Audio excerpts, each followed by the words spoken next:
Top 1. The Hashashin. A crusader knight wakes in his tent somewhere in the Holy Land and finds a dagger driven into the ground beside his sleeping head. No guard heard anything. No perimeter was breached. Attached to the blade is a note. Not a threat, but a receipt.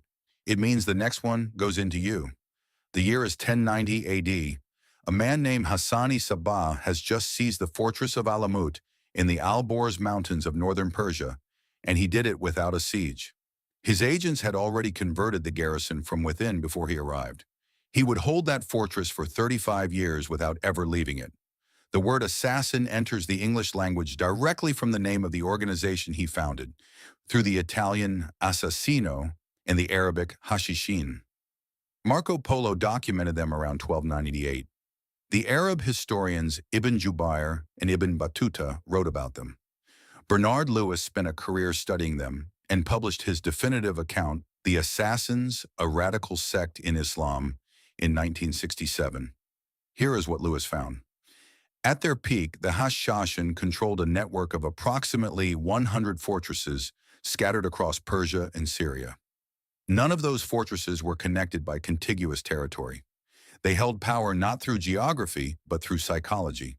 The Vizier Nizam al-Mulk, the most powerful official in the entire Seljuk Empire, was killed in 1092 AD by an agent who had spent months inside his court disguised as a Sufi mystic.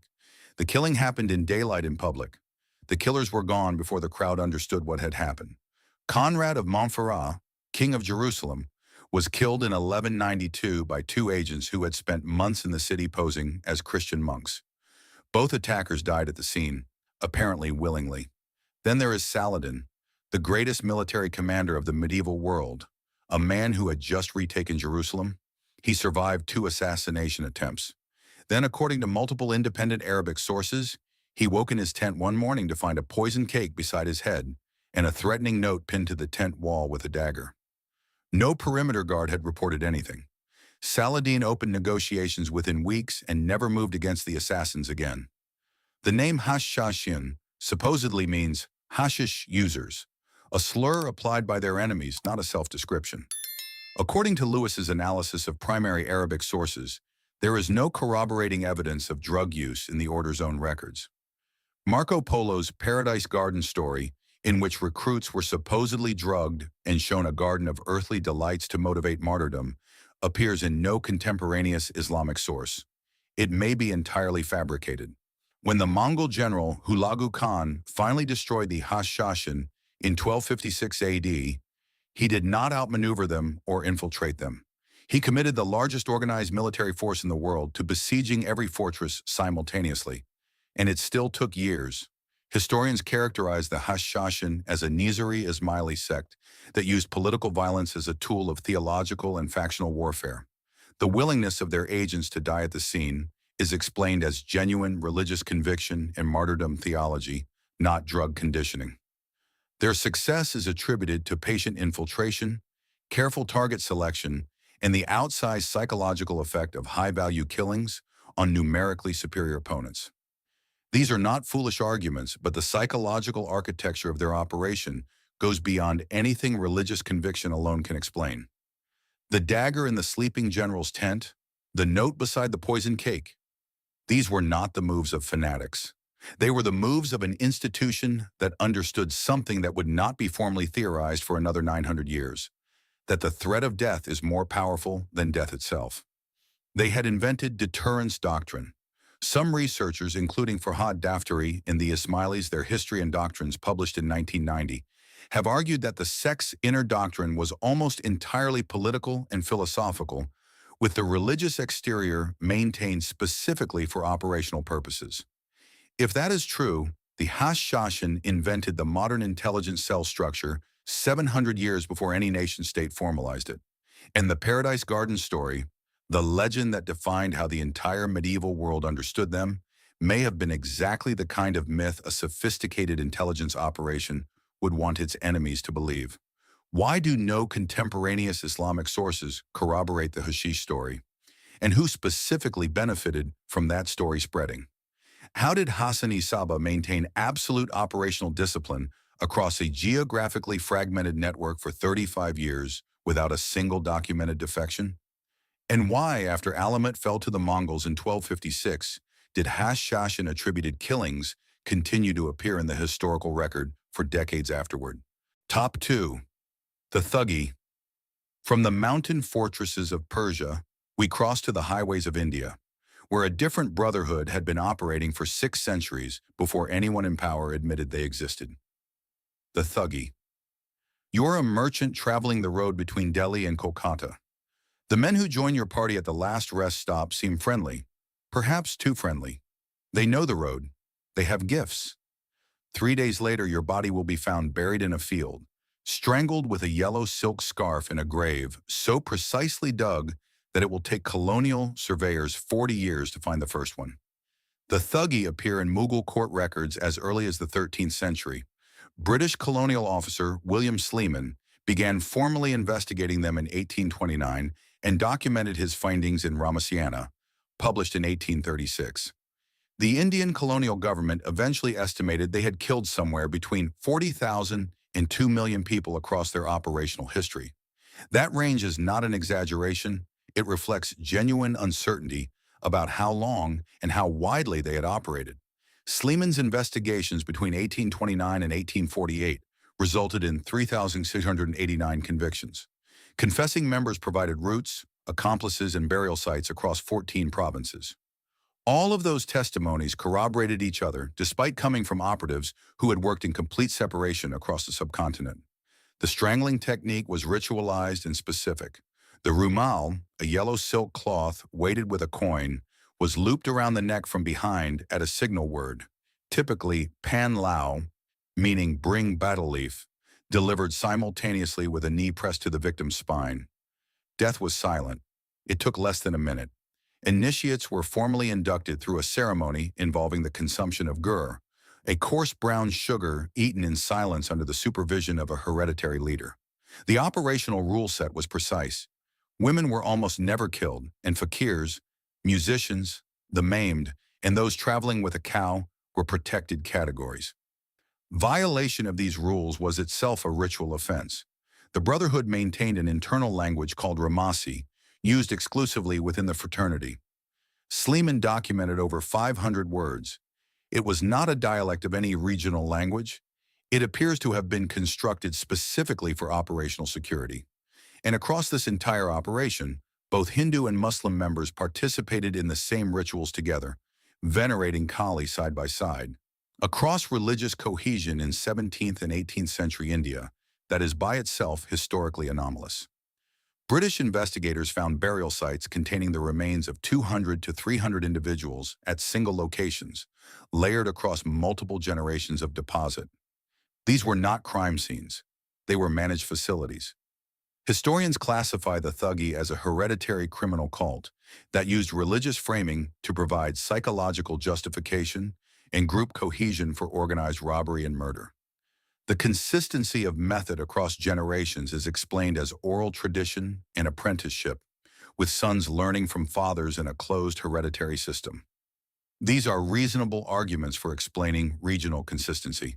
But hereditary criminal organizations operating under oral tradition across 6 centuries and an entire subcontinent with no written doctrine, no central headquarters, and no enforcement mechanism do not produce this level of operational standardization.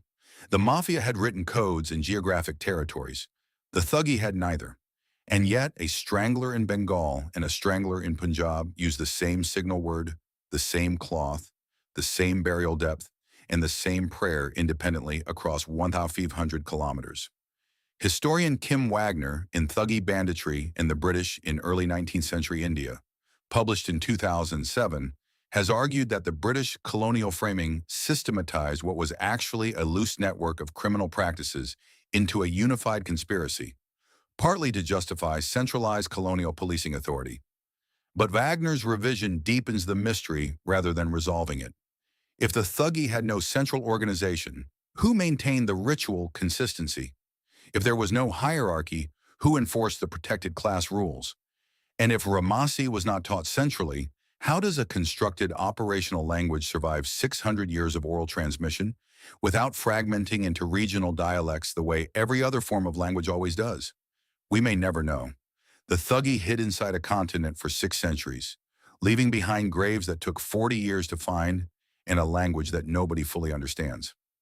The Thuggee suppression officially ended in the 1840s, and yet the operational signature continued to appear in isolated cases for decades, reportedly as recently as the 1980s in Madhya Pradesh.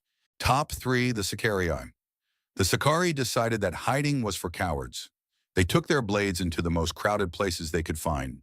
Imagine 10,000 people pressing shoulder to shoulder in the Temple Mount courtyard on a festival day in Jerusalem, somewhere around 55 AD. The man beside you nods and smiles. Then you feel something wrong in your side. Not pain yet, just pressure.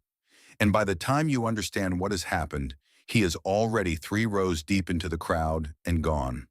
The Sicarii are documented primarily by the Jewish historian Flavius Josephus in the Jewish War, written around 75 AD, and Jewish Antiquities, written around 93 AD.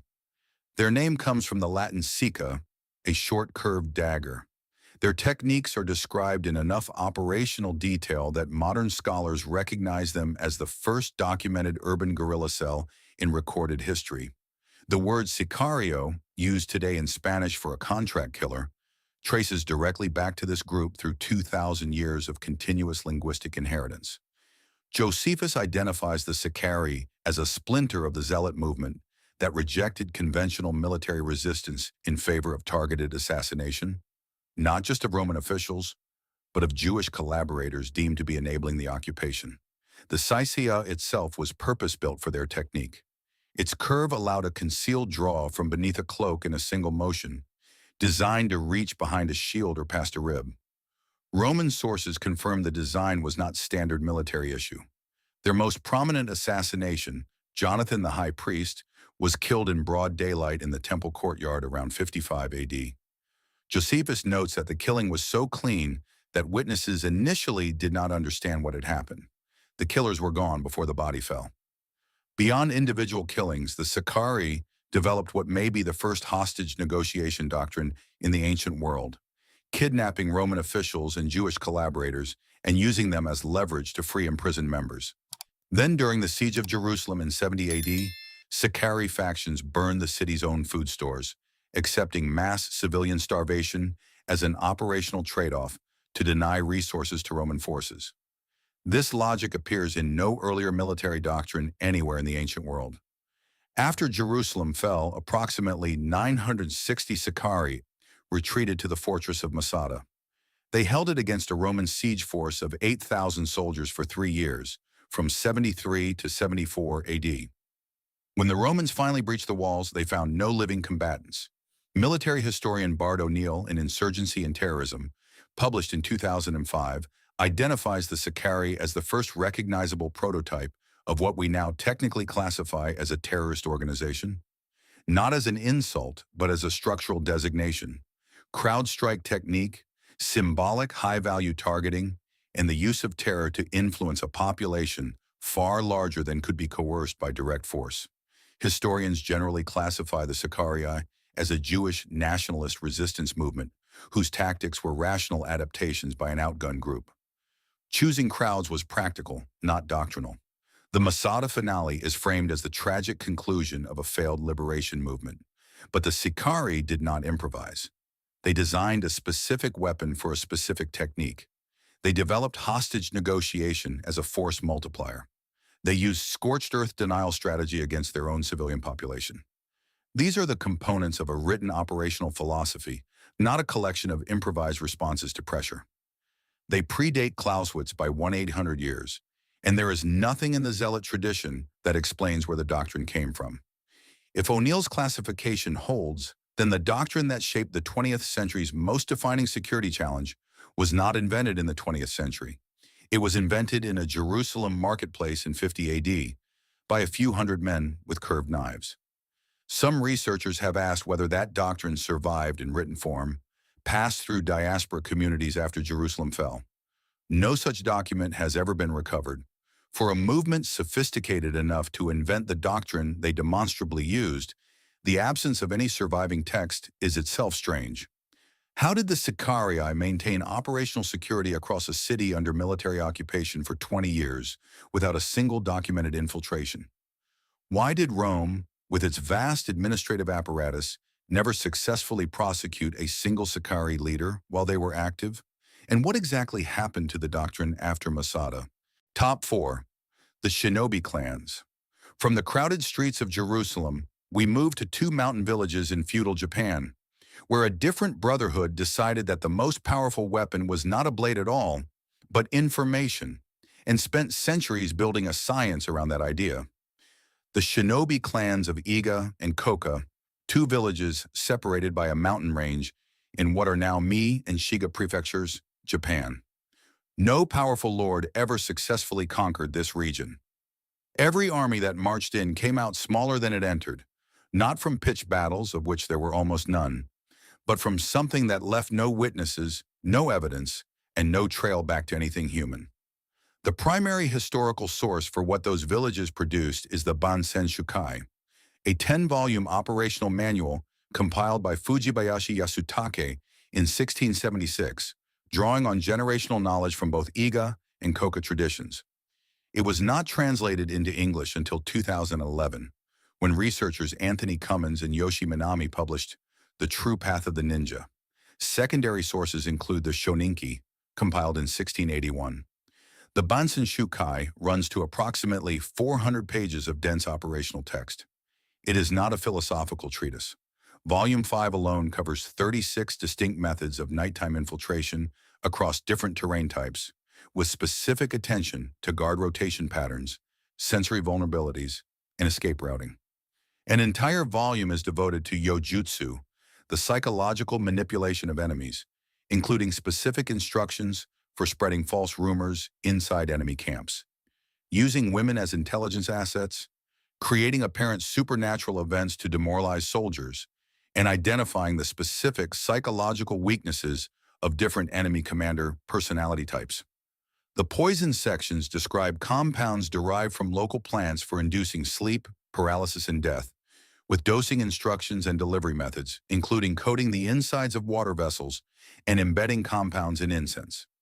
Several of these compounds were independently confirmed as pharmacologically active by Japanese researchers Nakashima Atsumi and colleagues in a 2015 ethnobotanical study. The Koka clan's techniques differed systematically from Iga's in documented ways. Koka favored explosive and incendiary devices, while Iga specialized in intelligence penetration, suggesting two independently developed doctrines later synthesized, not a single tradition with regional variation. In 1578 to 1581, Oda Nobunaga, the most powerful military commander in Japanese history, sent his son with an army of 10,000 against Iga's estimated 4,000 defenders. The first campaign was a catastrophic defeat. Nobunaga himself had to intervene with 44,000 troops in a second campaign to finally suppress the province. After the Hanoji incident of 1582, Tokugawa Ieyasu, the future founder of the shogunate, employed a documented force of 200 Iga shinobi under Hattori Hanzo as his personal intelligence and protective service. Hattori Hanzo is historically documented in the Mikawa Gofudoki. He is not a myth, and the Bansen Shukai itself explicitly distinguishes between yonin at the commander level, chunin as coordinators, and genin as field operatives. A three-tier command structure that mirrors the cell-based organizational model independently developed by modern intelligence agencies in the 20th century. Military historians classify the Igai and Koka traditions as regional martial and intelligence specializations that emerged from the specific conditions of the Sengoku period, where constant feudal warfare created sustained demand for espionage and covert operations. The sophistication of the Bansen Shukai is explained as accumulated practical knowledge of professionals operating in a highly competitive environment over several generations. This explanation accounts for a great deal, but the Bansen Shukai does not read like accumulated folk wisdom. It reads like a unified theoretical framework. The classification systems, the psychological typologies, and the operational security protocols all suggest a single conceptual architecture rather than a committee of practitioners comparing notes across generations. And the text itself repeatedly references older foundational texts that form the basis of its doctrine. No such texts have ever been found. Researcher Stephen Turnbull in Ninja: The True Story, published in 2014, has suggested the Iga tradition may have absorbed elements from Chinese Tang Dynasty intelligence doctrine through Buddhist monastic networks. If true, some researchers ask, does there exist a continuous line of covert operations doctrine stretching from Tang Dynasty China through Iga province to every modern intelligence agency that studied the Bansen Shikai after translation, which the U.S. Office of Strategic Services reportedly did during the Second World War? And if that line exists, where does it actually begin? Top 5. The Vemic courts. From the mountain villages of Japan, we cross to medieval Germany, where a secret court system made itself invisible while passing death sentences on people who never knew they had been tried. The Vem. You are a nobleman in 15th century Germany. One morning your steward brings news that empties the blood from your face. A man 2 villages over was found hanging from an oak tree at dawn, pinned to his chest. A knife, a rope, and a handful of straw. You know what that means. You know what it means that you don't know who did it. And you already understand that you may have been charged by the same court, tried, convicted, and sentenced without ever being told your trial was happening. The Vemgerichte, also called the Feme or the Holy Vem, is documented in imperial German legal records beginning in the late 12th century and extensively in Westphalian court archives. Emperor Frederick I, known as Barbarossa, issued charters relating to their jurisdiction. Karl Kröschel analyzed their records in Die Deutschen Freistühle, published in 1870. Goethe referenced the Vem in Götz von Berlichingen. Walter Scott brought them to wider European attention in Anne of Geierstein. Estimates of membership range from 50,000 to 200,000 across all ranks. The Vem operated under claimed imperial authority, asserting its jurisdiction derived directly from Charlemagne, which gave its sentences a veneer of legitimacy that made it difficult for local authorities to resist or investigate. Members were divided into Freischofen, the free jurors, and Freigrafen, the free counts who presided over courts. Only members knew the passwords, signs, and handshakes that identified fellow members. Non-members who inadvertently learned the recognition signs could be sentenced to death for that knowledge alone. The calling card, a knife, a rope, and a wisp of straw, was consistent enough across the Holy Roman Empire that contemporaries recognized it immediately as a Vem execution rather than common murder. The Vem tried defendants in absentia. A person could be summoned 3 times. If they failed to appear, they were convicted and sentenced without their knowledge, and the sentence was then distributed to all members across the empire as a personal obligation of execution. Emperor Sigismund, reigning from 1433 to 1437, was himself a sworn member of the Vem, as documented in contemporary chronicles, giving the organization a direct line into imperial politics while making the emperor theoretically obligated to carry out its sentences. In 1470, Duke Charles the Bold of Burgundy was summoned before the Vem, refused to appear, and was convicted in absentia. He died in battle in 1477, and contemporary chronicles record that rumors immediately circulated suggesting the distributed execution obligation had been fulfilled through battlefield arrangement rather than direct assassination. Documented Vem-associated killings continued to appear in German police records as late as the 1820s, more than 3 centuries after the organization's formal decline. Legal historians classify the Vemgerichte as a transitional institution, filling a genuine governance vacuum in the fragmented Holy Roman Empire, an attempt to provide legal consequence in regions where imperial authority was too weak to act independently. Its secrecy was a practical response to the political reality that members needed protection from the powerful nobles they sometimes charge. Its decline paralleled the consolidation of territorial states, which made parallel judicial structures redundant. But a legitimate judicial institution does not distribute execution obligations across a network of members who carry death sentences in their heads like walking warrants, executable on site with no appeals process and no public record. The condemned did not face one executioner. They faced every sworn member they might ever encounter for the rest of their lives. A sentence once issued could never be recalled. That is not a court filling a vacuum. That is a machine designed to make certain deaths impossible to prevent. Henry Charles Lea, in A History of the Inquisition of the Middle Ages, published in 1888, argued that the VAM's primary function was never judicial. It was a protection racket dressed in legal language. Membership gave access to a mutual protection network. Members were effectively immune from VAM prosecution. The power came not from its sentences, but from the terror of unknown membership. The impossibility of knowing which neighbors, servants, or allies were obligated to kill you if a sentence was issued. If that is true, some researchers ask, who was running that protection racket? Who was paying for it? And of those 50,000 to 200,000 members, how many actually knew the answers to those questions? Top 6. The Frumentari. The VEM hid its death sentences inside the language of the law. In Rome, the empire itself hid its assassination network inside something even more mundane, the grain supply, the Roman Frumentari. You are an emperor. You have the largest army in the world, the most sophisticated administrative apparatus in history, and absolute legal authority over every human being from Britain to Mesopotamia. And yet, something keeps you awake. Not a foreign threat, but a network you built yourself. One that knows everything about everyone, that reports to you, and that has begun quietly to decide on its own which emperors should continue. The Frumentarii are documented in Roman military papyri, imperial administrative records, and the Historia Augusta, a collection of imperial biographies dated to the 3rd and 4th centuries AD. N.B. Rankov synthesized the scholarly analysis in The Frumentarii, published in 1990. They appear in Tertullian's Apologeticus, written around 197 AD, as objects of genuine civilian fear across the empire. The name Frumentarii derives from frumentum, the Latin word for grain. Their original function was the logistics and taxation of the grain supply, a role that required them to travel freely, carry official identification, and have legitimate reasons to enter any city, military camp, or private estate in Roman territory.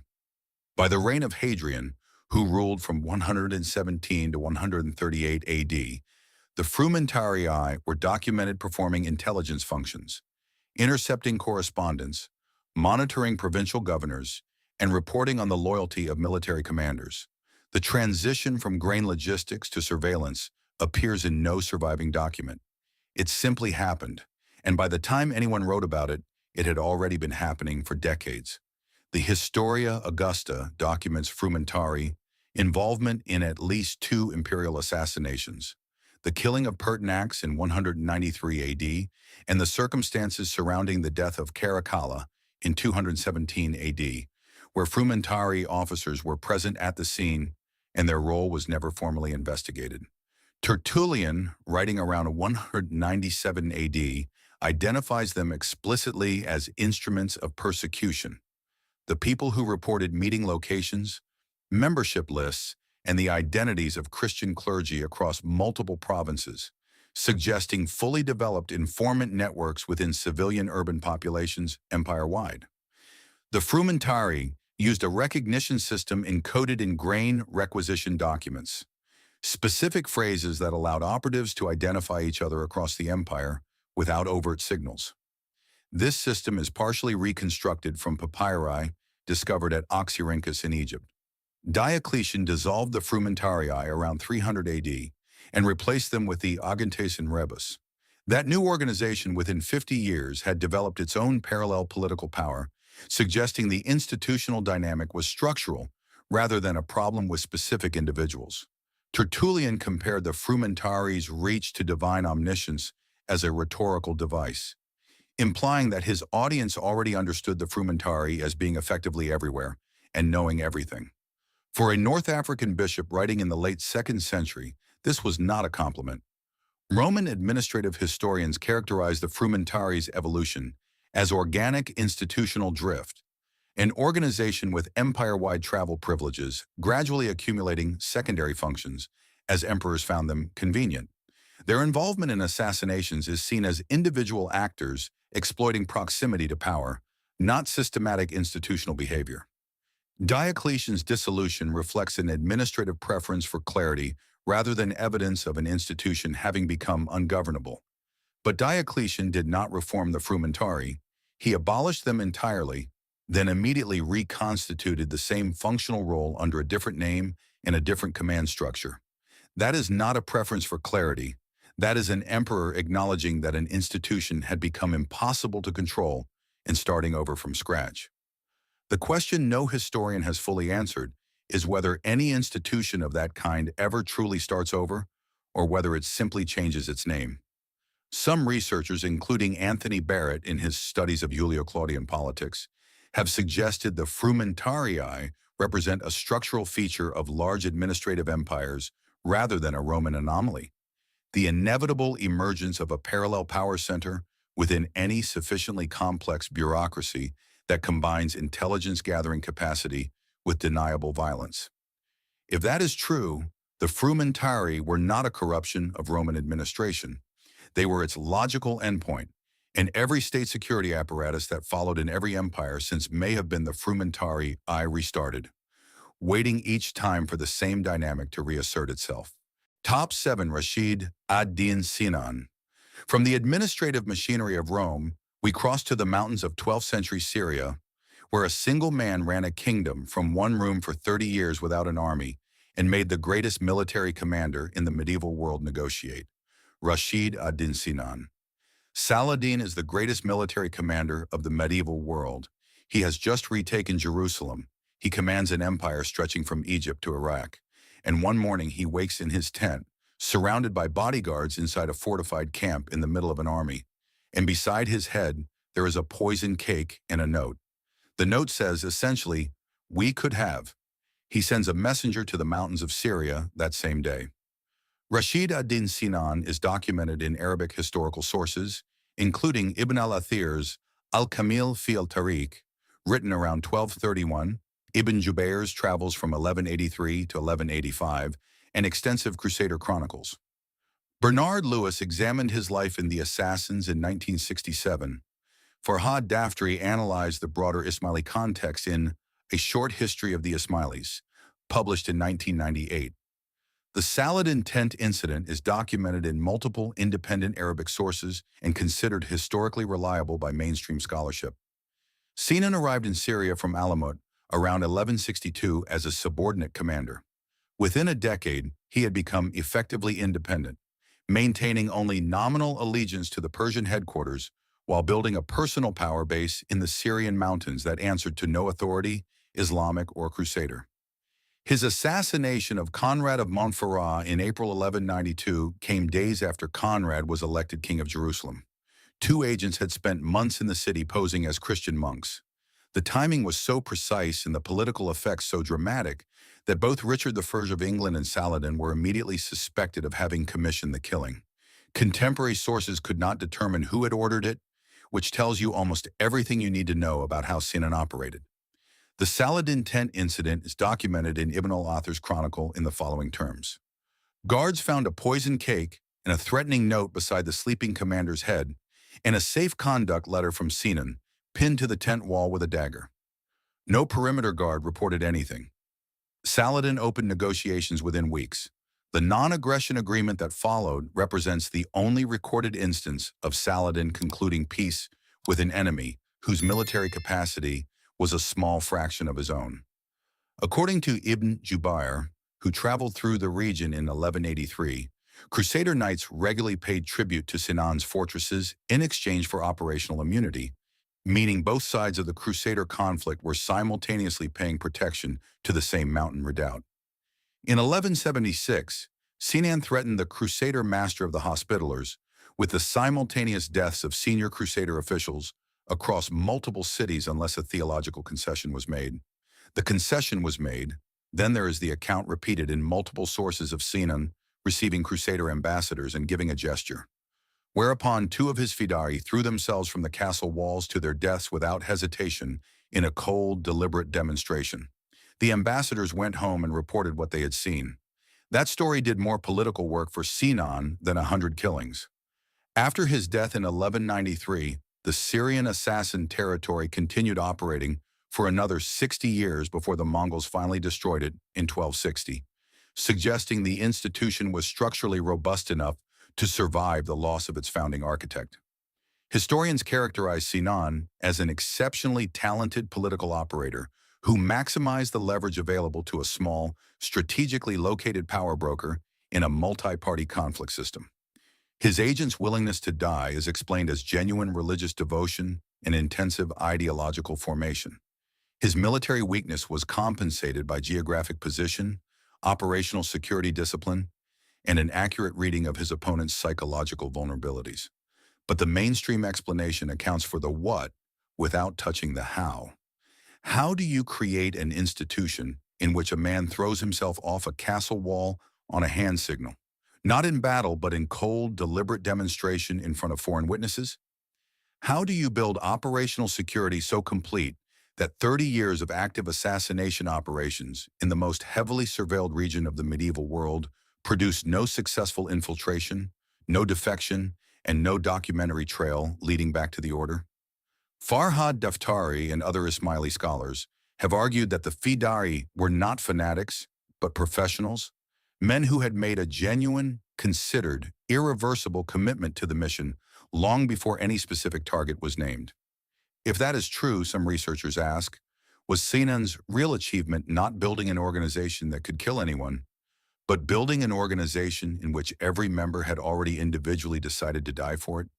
He did not need to motivate them. He only needed to aim them. The Syrian assassin archives at Masyaf were captured by the Mongols in 1260 and have never been recovered. Multiple sources reference a library at Masyaf said to contain texts from the pre-Islamic period. What was in it? Where did it go? And what precisely was the mechanism by which agents penetrated Saladin's security to reach his sleeping head without a single perimeter guard noticing anything? We may never know. Top 8. The Isawa. From the mountains of Syria, we crossed to North Africa, where a different order built their power on something the French military would spend decades trying to explain in clinical language and never fully could: the Aisawa. French colonial officers in 19th century Algeria filed formal military incident reports about something they had no tactical doctrine for. Men who did not stop when shot, not as a figure of speech. Men documented taking multiple musket rounds and continuing to advance without apparent pain response, without defensive reaction, until they fell, sometimes minutes later, sometimes not at all. The officers recommended their commanders not send standard infantry against them. The Aisawa are documented in colonial French military and administrative records from Algeria and Morocco, dating from the 1830s through the 1900s. The order itself is described in Moroccan historical sources as a Sufi brotherhood founded by Muhammad ibn Isa, who died in 1524.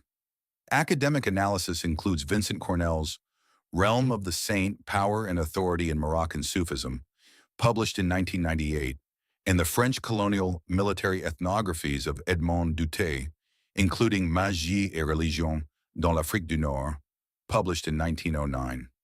The Aisawa's public ceremonies were documented by European travelers from the 16th century onward. Adepts handled burning coals, consumed glass and scorpions, and drove iron skewers through their cheeks and arms without bleeding, performed in public spaces in front of mixed audiences that included skeptical foreign observers. These were not private rituals. They were conducted in the open. French General Thomas Robert Bugeaud, commander of French forces in Algeria from 1840 to 1847, and not a man given to mysticism, referenced in administrative correspondence the tactical problem posed by Aisawa fighters who, in his words, do not respond to wounds as other men do, and recommended against direct engagement without artillery support. Edmond Dutey was not a frightened soldier on a battlefield. He was a trained ethnographer conducting systematic observations, and he documented physiological cases he explicitly stated could not be explained by the suggestion or performance hypothesis he had initially proposed. The Aisawa's initiation process involved years of transdisciplined breath control and psychological conditioning supervised by senior adepts. The order's inner circle, known as the Kalwa, exercised a specifically initiated political assassination function directed against colonial administrators and local collaborators.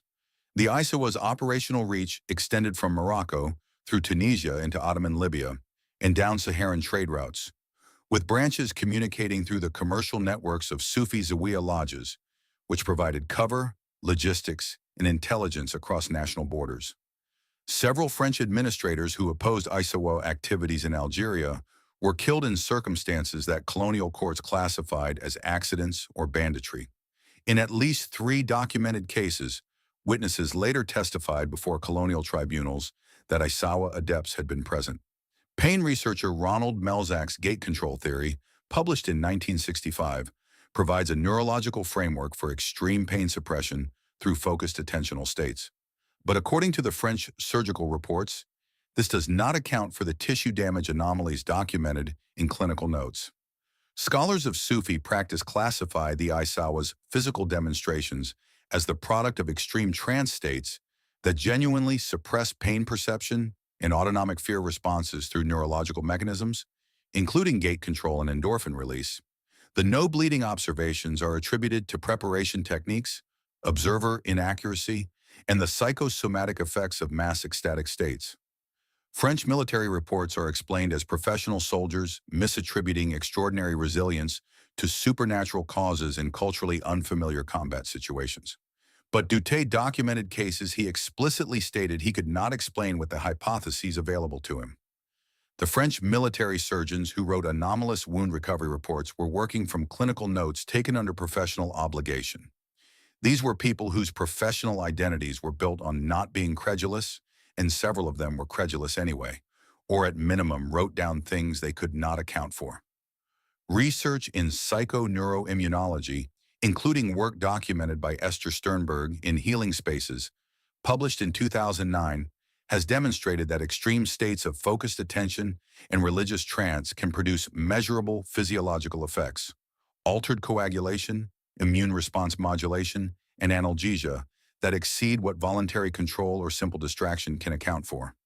Supposedly, the Asawa's multi-generational initiatory training program may have been a systematic methodology for accessing these physiological states on demand. If that is true, some researchers ask, were they not performing miracles, but instead mapping a set of human physiological capacities that Western medicine has only begun to formally investigate and building an assassination training program around them? What those French military surgeons were watching and writing down in careful clinical language may have been the outer edge of something about the human body that we still do not fully understand. The French colonial military archives relating to Isawa operations remain incompletely cataloged and partially restricted, and no formal research study has ever been conducted on active Isawa adepts, even though the order continues to exist today as a legitimate Sufi brotherhood in Morocco.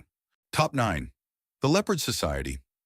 From the mountains of North Africa, we crossed to the forests of West and Central Africa, where a different brotherhood made itself invisible not by moving faster than you could see, but by hiding inside the boundary between a human being and a predator. The Leopard Society. A body is found in a village in Sierra Leone. The wounds are clearly from an animal. The claw marks are precise. The pattern is consistent with a leopard attack, except there are no leopard tracks.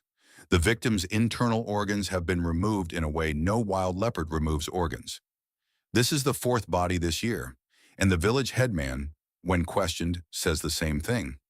Every headman across the region says there are no leopard attacks. They have not seen leopards. The Leopard Society is documented in British colonial administrative records from Sierra Leone in Nigeria and Cameroon from the 1880s onward. Mass trials were held in Sierra Leone in 1903 and in Nigeria from 1945 to 1948. Academic analysis includes Kenneth Little's The Mend of Sierra Leone, published in 1951, and Rosalind Shaw's Memories of the Slave Trade, published in 2002, which reframes the society in a post-colonial context. The 1903 Sierra Leone colonial trials resulted in 87 convictions. British investigators documented a weapon type, iron claw gloves or multi-pronged blades specifically designed to produce leopard wound patterns on human bodies, found at multiple independent locations with consistent design. The 1945 to 1948 Nigeria trials involved 73 executions following killings in the Cross River region. British District Officer G.I. Jones documented in his official report that initiates believed the leopard transformations were literal, that the ritual preparation genuinely produced a physiological change, and that this belief was so central to the society's cohesion that it could not be addressed by legal prosecution alone. Anthropologist Rosalind Shaw's fieldwork in Sierra Leone in the 1990s documented that leopard society memory persisted in oral tradition across communities that had no contact with each other during the colonial suppression period, suggesting the tradition had preserved itself through parallel independent streams rather than a single surviving organizational structure. The Bor Faima, a ritual medicine object associated with the society's power, is described consistently in colonial depositions across both Sierra Leone and Nigeria as requiring human fat as a component. The specificity of this description across independent witnesses in unrelated trials is noted in British colonial medical officer reports as anomalous. Colonial investigators found that killings frequently targeted specific social categories: people who had accumulated wealth through trade, individuals who had converted to Christianity or Islam and thereby exited traditional authority structures, and witnesses to previous killings, suggesting an institutional function of social control rather than random ritual violence. The society's recognition system, specific body scarification patterns, call and response phrases, and object-based identification, was consistent enough across regions that colonial investigators in Sierra Leone and Nigerian investigators 40 years later, and 1,000 kilometers apart, documented the same symbols independently of each other. Shaw has argued that the leopard society's origins may be connected to the slave trade period, that the organization emerged partly as a resistance and survival mechanism in communities devastated by raiding, with the leopard transformation belief providing a psychological framework for retaliatory violence that could be deniably attributed to animal attack. Anthropologists and historians classify the leopard society as a secret men's power association, common across West and Central Africa, that used ritual violence as a mechanism of social control, political authority, and resource redistribution. The leopard transformation belief is classified as ritual psychology, providing mythological justification for actions serving concrete social functions. Cross-ethnic consistency is explained by trade network diffusion of ritual elements over centuries. But trade network diffusion produces variation, not standardization. Every other element of material culture, art, music, language, political organization, diverged dramatically across these ethnic groups over the same period. Only the leopard society's operational signature remained consistent across groups with no common authority, no written tradition, and no centralized structure.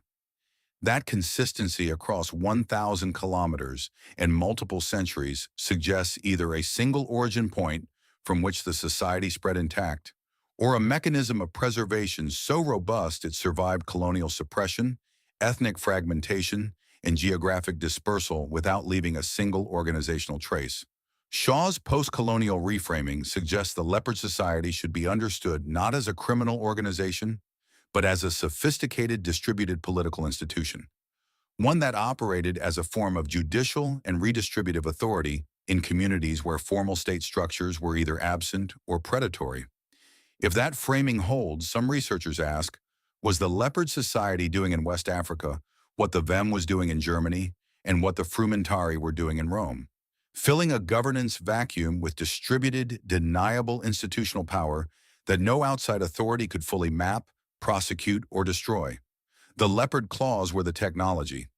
What lay behind them may be something that has no adequate word in any language that emerged from the European legal tradition. No recovered Borfima has ever been subject to full scientific analysis. No colonial suppression record produced substantial documentation of the society's internal doctrine. And the question of where the cross-ethnic operational standardization actually came from, which community, at what point in history, for what original purpose, has never been answered.